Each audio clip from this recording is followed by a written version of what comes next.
Now, for more on this, we're joined by Mark Merowitz from New York, a political commentator, also professor at State University of New York Maritime College. Thank you so much for joining us on this broadcast. A pleasure. Hi. Now, Donald Trump becomes the first former U.S. president in history to face criminal charges. What can you tell us of the impact of this on the 2024 presidential race? Well, it's not just on the presidential race. It's upending and disturbing the calm and stability of the entire country. I think you heard that a little bit in your coverage.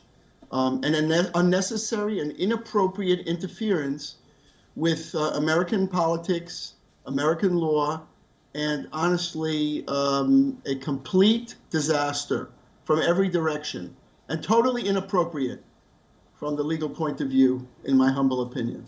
All right, just could you elaborate on that, please? Right. So in other words, you have here a state prosecutor in New York State, and this is just my personal opinion and not as a lawyer. I happen to be a lawyer, but the point being that this case, first of all, we don't know what the actual indictment. An indictment is only an accusation. And the grand jury in New York and in general has a very low standard in terms of what they will indict or accuse somebody about. Here is a former president of the United States.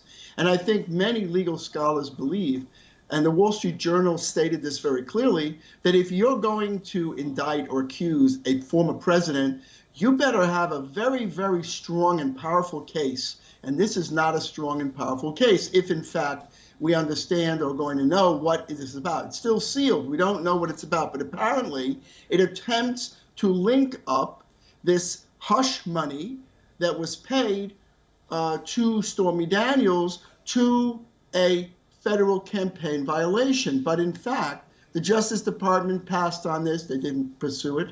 The Federal Election Commission passed on it. They didn't pursue it.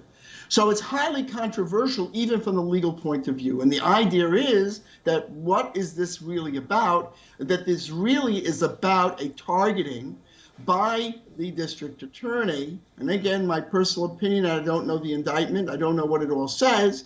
But the thing is that, and this is the statement of Vice President Mike Pence, who was just appearing on CNN, and others in politics and law, including Professor Dershowitz at Harvard and so forth, then what this is about is what was a fulfillment of a political campaign on the part of the prosecutor and also Attorney General that we're going to go and pursue Donald Trump. I'm not defending anything about Donald Trump. I want to make that absolutely crystal clear. I'm not defending him. All I'm saying is that the rule of law in this country, the United States of America, needs to be scrupulously followed. And you have the first time in American history that a former president has been indicted. And this is, it seems like a very, very tenuous case. All right. Now, that being said, how do you see this unfolding? What options does this leave Donald Trump with? Well, one big option is that next week we'll see that Trump is in Florida.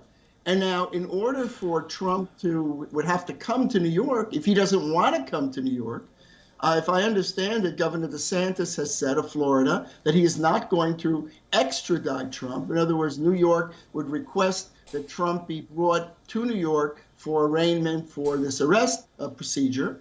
And what if the Florida governor says, I'm not going to do it, I'm not going to extradite? That will then engender legal proceedings by the droves to try to figure out how to get Trump to New York, unless he does it voluntarily. Also, how does it unfold in terms of Trump coming to New York? Now, Trump, Republicans have said, many leaders have said, if people don't agree with it, they should protest peacefully. Well, New York is going to be thrown into a turmoil. I don't care. Hopefully, everybody's going to protest peacefully. There is no excuse for that, although Trump has put out some very inappropriate tweets where he talks about death, destruction, and all sorts of things.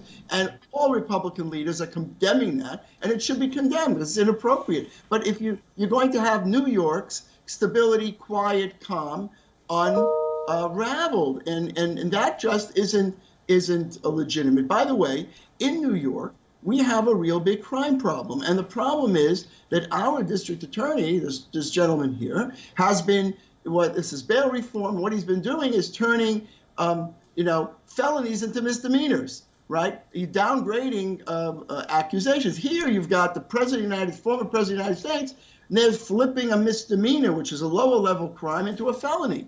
And so what you have here is a complete upheaval in our country, because we do respect the office of the presidency. And if you're going to go after a president, you better have a darn good reason to do it. And this doesn't seem to be, but again, that's a first impression. All right. Well, Professor Meirowitz, thank you so much for joining us on this broadcast with your insights on this.